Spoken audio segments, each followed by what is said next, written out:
Hello mga kabaro, good morning, good morning sa inyo lahat. Magandang araw. At ngayon dumating na po yung order natin na spray foam. And mga kabaro, spray foam po yung in-order natin para tapalan po yung butas doon sa harapan ng bahay natin sa ginawa natin nakaraan sa ating kuryente. Yan. Kaya bumili ako ng spray po mga kabaro. Susubukan natin to kung talagang masubok ito mga kabaro na matibay at maayos na ilagay sa mga pantapal mga kabaro. At kung nagbabala kayo, bumili nito is panoorin niyo po yung video na to mga kabaro para mag-guide kayo kung dapat pa kayong bumili o hindi mga kabaro.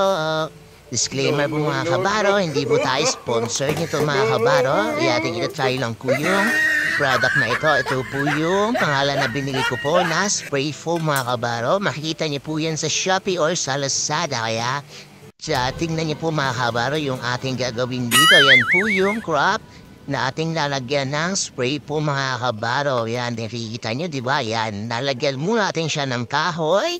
At ispuhan po natin siya para hindi siya dumiretso lumabas mga kabaro. Wow naman! Ayan. Wow! Mga kabaro. Wow! Nagulat din ako dyan sa pag-spray ko. Yan pala yung kanyang kalalabasan mga kabaro. Parang bula siya. Ayan, tingnan nyo mga kabaro. Grabe, sulit. Sige pa, isiksik po natin ng isiksik mga kabaro para sigurado dun sa loob yung mga foam kakalat. Ayan mga kabaro, nakikita nyo po yan. Yan po yung spray foam natin. Yan susubukan. Ayan mga kabaro. Ang galing po niyo. Tignan niyo po oh. Nag-spread po pala siya lahat. Lahat mga kabaro. Spread po kaagad siya. Pag-i-spray niyo siya. Kaya yan. Sasagad na natin mga kabaro. Para lahat ng butas is sa inyong matakpan mga kabaro. Grabe. Nag-i-expand. Sige nga, subukan mo. Lalo siya mga kabaro. Yan.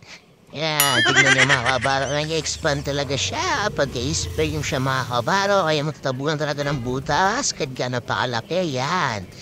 Dito mga kabaro, inaayos-ayos na natin yan. Yung ating spray foam yan mga kabaro, para pumantay siya. Pero nagulat ako, na-expand siya mga, tignan niyo yan. Na-expand pala siya mga kabaro, lumulobo siya ng lumulobo. Stop it.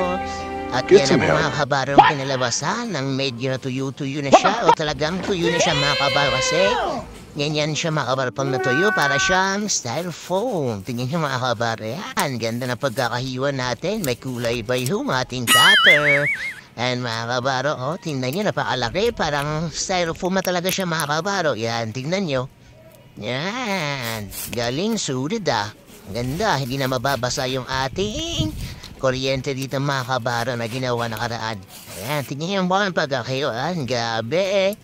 Styrofoam talaga siya mga kabaro at mabilis siya mga kabaro matuyo. Tingnan niyo po. Ayan, tuyo po siya agad mga kabaro. Oh. Ayan, mga ilang minuto lang po. Hindi po umabot na isang oras mga kabaro. Siguro mga 20 minutes mga kabaro ang pag-spray ko at pinabayaan ko mga kabaro is natuyo po siya agad. Yan, hanggang dyan lang po siya tignan niyo mga kabaro, styrofoam talaga siya. Salamat sa panood. Paalam!